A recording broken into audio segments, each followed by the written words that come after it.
open it up with questions. Have you hurt the pain that you felt after last year's loss to the 49ers? Does that ever go away? I mean, it's a new season. I know you're on to different things, but does it still like linger somewhere inside you on a random Tuesday night where you think about things? Yeah, sure. Yeah, that'll go. Just like my second year in the league, we go to the Super Bowl and get smashed by Baltimore. You know, I won't ever forget that either. So those stick with you, you know, and you know, we just didn't do enough, and you know, that's you learn from every experience, and unfortunately, that's the best way to learn is from the losses. You know, it really is. So. Keep it in the past and know that, and for your guys too, I guess, right? Make sure that our only focus is there again. I mean, we have a lot of guys, but we have a ton of new faces. You know, I mean, you look at our defense. There's a ton of guys on defense right now that weren't here when we went through that. You know, so you do what you just said. I think you keep it compartmentalized. You know, you don't want to go through that feeling again. That means you got to prepare a certain way. You know, you got to play a certain way. Everything that you talk about per that opponent for that week, and it's as simple as that, man. This is the next opponent in front of us, and just, you know, keep your cool, keep your composure, stay disciplined, do the little things that it takes to win a game, and it really is that simple. There are all kinds of pieces in an organization that maybe don't get credit on the outside for helping the team be successful. I'm just curious, the advanced scouting process, you know, what goes into that? You know, in those early week meetings, preparing for opponent that, you know, has helped with your success here? Yeah, a ton. Those guys are a huge resource for us, and they're really they give us the first, you know, really the first, I guess, you know, I guess vantage point of what that team is. You know, where they're at, how they've had success, where they've struggled. Injuries, which are huge, you know, injuries, who's playing for who do you foresee playing this week, or and so it really is. They give you the jump start going into the week. Those guys have done an unbelievable job for us, and they're very thorough. Some of the best I've been around.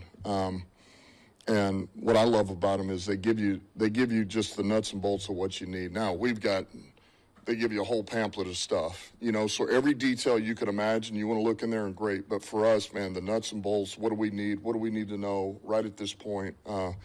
And there's a little bit of an art to that, you know, and our guys and that's another reason being together for 4 years, because all those guys have been with us for 4 years now, make a huge difference. So it plays a huge, it's a huge role into what we do.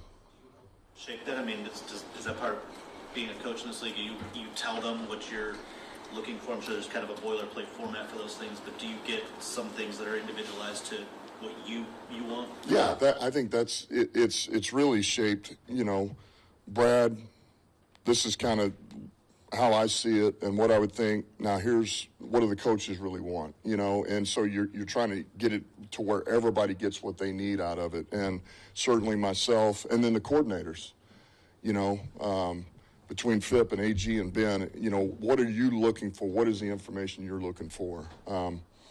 And then you get it exactly the way you want it. So those guys have been unbelievable for us. With Malafon coming back and Amik showing he can play on the outside, I guess, what do you like about the versatility in your secondary right now? Say that one more time. What do you like about the versatility in your secondary right now, just with Iffy coming back and Amik playing outside? Well, it's really I would say it's you know, this is the most versatile we've been since I've been here, and that's without CD. You know, so that's a credit to Brad first and foremost. You know, to be able to get us players that really can come in here and help, but the versatility at those positions, the corner, the nickel, the safety. And so really what you have is, you know, you got a Meek who can play inside. He goes outside last week, which he's done plenty of. And so you've got that flexibility, getting Iffy back, who's going to just only get better every game he plays. Can play safety. He can play nickel in a pinch if you needed him. He can play outside if you needed him, because that's, you know, he started in this league as an outside corner. So he's a little bit, can be a matchup piece for you. Obviously, BB, is huge to be able to play the safety position this year and then drop to nickel. And look, I'm not so sure we couldn't play Branch outside if we needed him. I mean, I wouldn't bat an eye if that was something that we needed. So just those three pieces alone help us out with everything else. You got TA outside, Kirby being able to do what he does, playing the post a little bit and some of those things. So it really allows you to do a lot of things defensively that you couldn't ordinarily do, And I just bring it up, the ability to play man-to-man with those personnel groups makes a huge difference, because it can overcome other areas that maybe maybe they're a little deficient. The ability for those guys on the back end to do what they do and cover the way they cover, but then also be able to do multiple jobs allows us to do a lot. How much you guys love playing at Ford Field, but on the road, you guys are being undefeated. Yeah.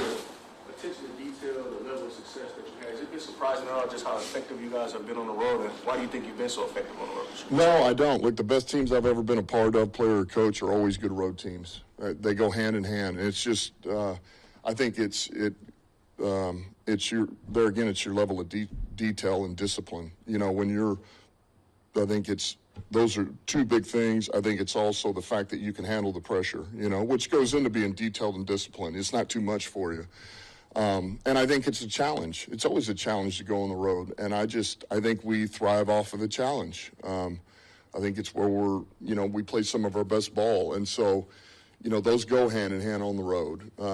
Man, you do. You can't hear most of the time, especially if you're offensively. It's just you guys in the huddle.